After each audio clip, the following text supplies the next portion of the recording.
আমার পাশে যে ভিডিওটা দেখতেছেন এটা হলো আমাদের বাংলাদেশিদের, এটা মালয়েশিয়ার ইমিগ্রেশনের ভিতরে। আজ 30 মে 2024। আপনারা সবাই জানেন যে 31 মে 2024-এর আগে যে সকল ভাইদের ই ভিসা বের হয়েছে তারা অবশ্যই মালয়েশিয়া আসতে হবে। 31 মের পরে কোনো প্রকার কলিং ভিসায় কেউ মালয়েশিয়া আসতে পারবে না।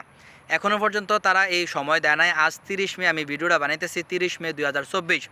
এই সকল এই বাইকগুলা বাংলাদেশের থেকে আসছে, কিন্তু তাদের মালয়েশিয়া যে রিসিভ করবে তাদের বস বা যে এজেন্ট এখনও করে নাই।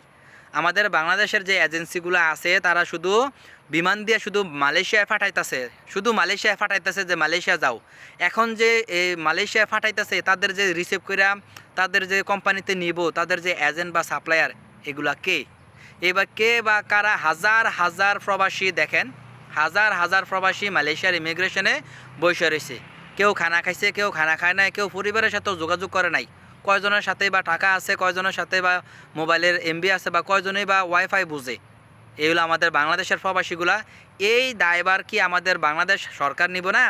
আমাদের প্রবাসী মন্ত্রণালয় যেটা রয়েছে, আমাদের প্রবাসী কল্যাণ মন্ত্রণালয়, লক্ষ লক্ষ টাকা প্রতি বছর আমরা প্রবাসীরা বাংলাদেশের রেমিটেন্স পাঠাই। আমাদের দেশের কি উন্নয়ন হইতেছে না?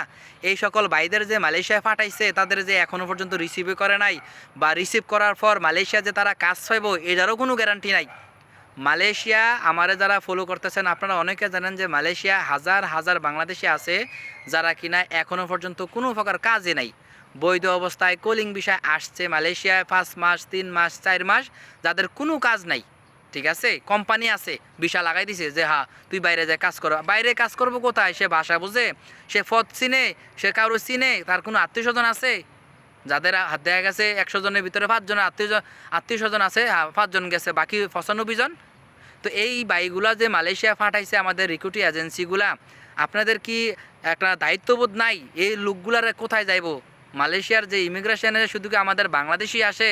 মালয়েশিয়া এয়ারপোর্ট থেকে আরও বিভিন্ন দেশের মানুষও এয়ারপোর্ট দিয়ে আসে। এইগুলার দেখে হাসি তামাশা করতেছে, কেউ ভিডিও বানাইতেছে, যার যেমনি ভিডিও বানাইতেছে। তো এগুলা কি আমাদের দেশের মানুষের জন্য লজ্জা না? আমরা যারা মালয়েশিয়ায় আছি আমাদের জন্য কি এগুলা লজ্জা না, শরম না? যে দেখ বাংলাদেশিরা এয়ারপোর্টের ভিতরে বসে রয়েছে, শুয়ে রয়েছে। তো আমাদের দেশের সরকার আর কবে, আমাদের দেশের যে প্রবাসী কল্যাণ মন্ত্রণালয়, আমাদের মালয়েশিয়া হাই কমিশন, আপনারা কবে সজাগ হইবেন? আমরা যে সময় নতুন আসছিলাম আমরা তখন শুনছিলাম যে 2007 সালে নাকি বলে অনেক বাংলাদেশি আসছে যারা কিনা ফতে গাড়ে এনে হেনে গাটি লয়ে থাকতো, যেটা আমরা ব্যাগ।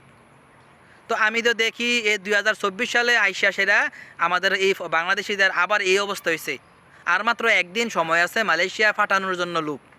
এই একদিনের ভিতরে দেখা গেছে আমাদের যে রিক্রুটিং এজেন্সি আছে তারা শুধু ফ্লাইট দিয়ে ফাটাইতেছে।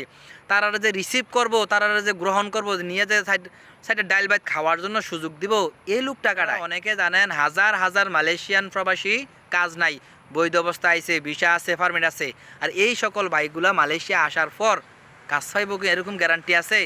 এখনও পর্যন্ত তাদের যে রিক্রুটিং তাদের যে এজেন্ট আছে বা তারা যে বস আছে তারা এখনও তাদেরকে গ্রহণ করে নাই, রিসিভ করে নাই।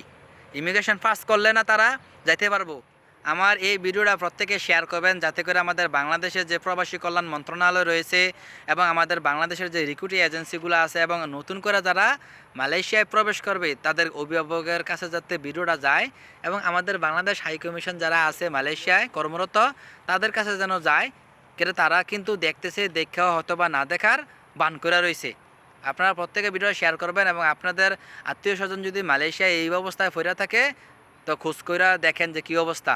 বর্তমানে মালয়েশিয়ার ভেতরের অবস্থা হলো হাজার হাজার প্রবাসী আছে যারা কিনা বৈধ অবস্থায় আসার পরও মালয়েশিয়ার কাজ নাই। আর এইগুলো বাইতো এখনও ইমিগ্রেশনে বসে রয়েছে। এরা মালয়েশিয়ার ইমিগ্রেশন পাস করব, তারপরে যাইয়া কাজের চিন্তা, ঠিক না? ভালো লাগলে ভিডিও শেয়ার করবেন। ধন্যবাদ সবাইকে। আবার নতুন ভিডিও নিয়ে আসবো ইনশাল্লাহ আপনাদের মাঝে। সালামু আলাইকুম।